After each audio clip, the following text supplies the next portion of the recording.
there and welcome back. In the last video we were talking about Napoleon rising to power, becoming the Emperor of France, and now we're going to talk about really the three big blunders that ultimately led to his downfall. And so let's get started right off the bat. The first one is going to be this Continental System, okay?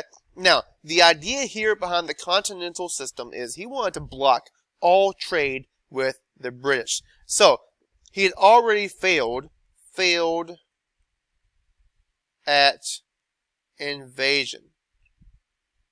So he wanted to invade, but he was stopped by Admiral Nelson. Admiral Nelson at Trafalgar.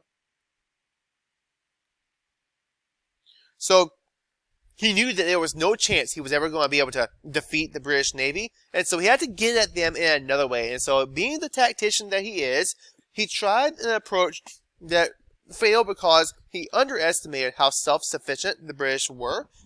And so the idea here was he wanted to create a blockade to keep any kind of trade from going in, to literally starve the British into submission.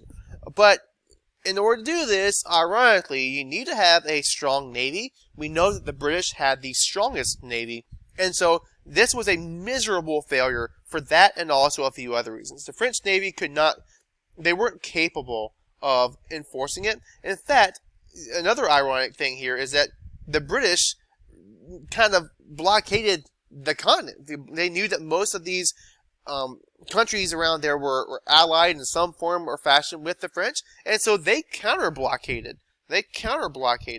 And this caused more problems for the continent than it did for the British. Another thing, too, is that French allies needed British trade, and the British had a lot of colonies. They had, even at this point, they had India.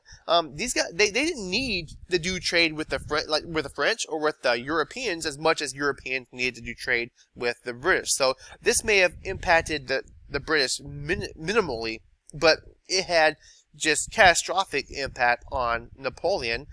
If not directly on France, then definitely through his alliances.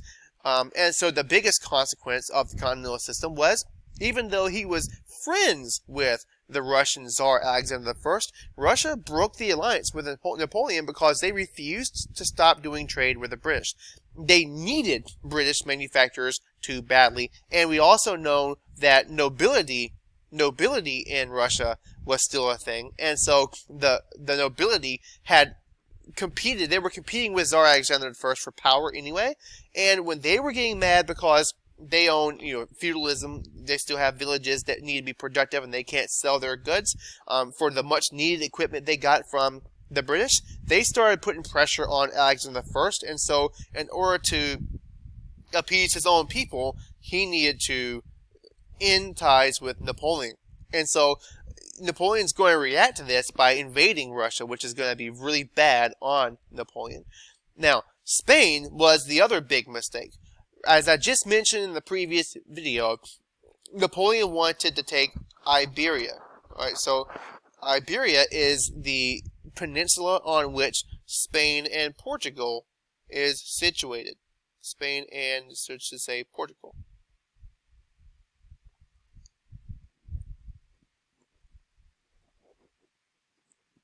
So he wanted to take all that over. He already took over the Spanish and imposed Joseph Bonaparte, let's go put B, as the acting monarch. So there is Joseph Bonaparte. He is the king of Spain.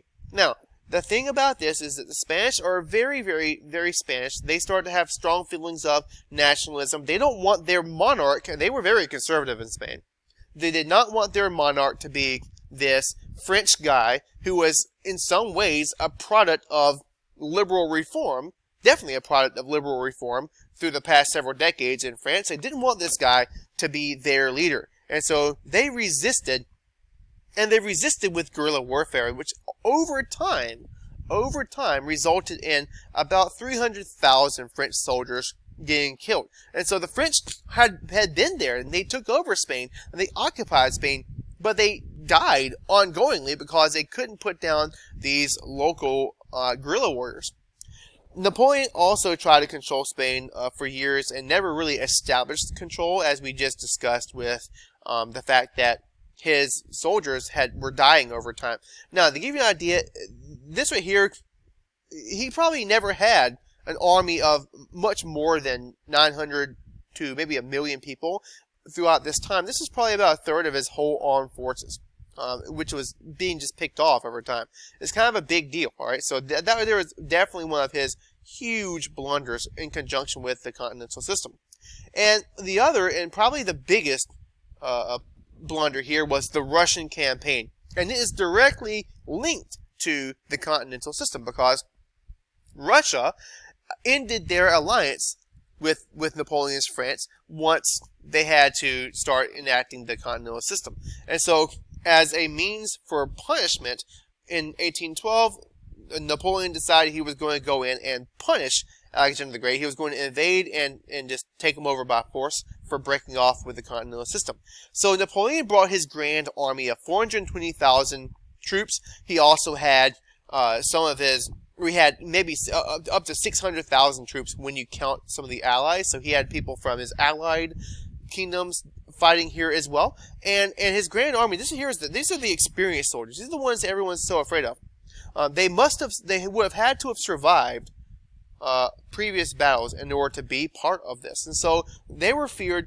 Alexander practiced a policy we're going to see again and again throughout history of scorched earth. So rather than fight the French outright, as the French made their way deep into Russian territory, because there's really no physical features or anything that's going to prevent them from doing that, Alexander actually burned up fields. They burned up cities. They burned and retreated so that Napoleon's armies couldn't take it. You see, whenever in the past, Napoleon would take his armies places, they would fight, and they would live off the land, more or less. And so the Russians made it where he couldn't do that, and his people were going to be kind of hungry over time.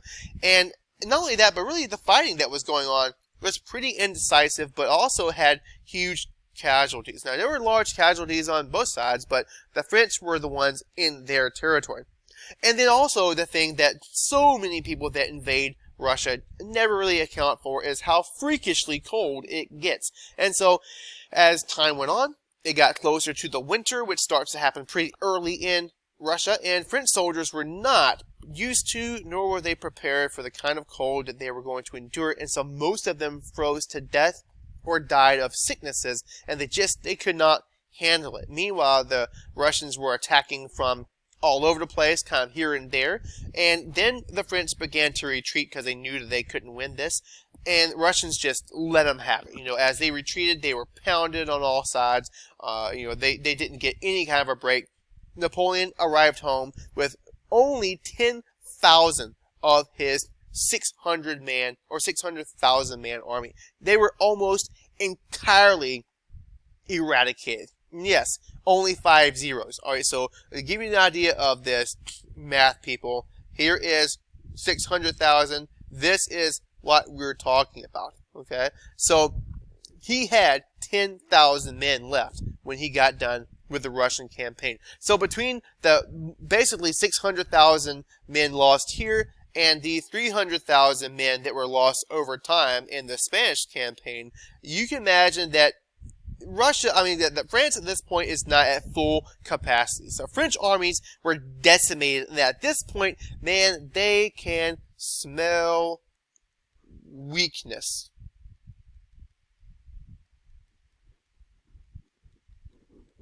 And so you have this new coalition of Britain, Prussia, Sweden, Russia, and Austria. And yes, Prussia and Austria were allies, but they saw this as an opportunity to break away. They were never really like friend allies. They were forced allies under Napoleon's rule. And so Napoleon raised a new army, but here's the problem. They were all noobs. They had no idea what they were doing. The Grand Army had basically perished in Russia campaign. The Allies were easily able to defeat Napoleon at Leipzig, and thus ends the story of the great Emperor Napoleon Bonaparte and his many victories. Oh wait, no, there's more. And so we'll actually talk about the rest in another video, just so we don't go super long here. And then we'll end this section on France with a discussion of really something that's a little bit more broad, the Congress of Vienna. Stay tuned. I'll see you in the next video.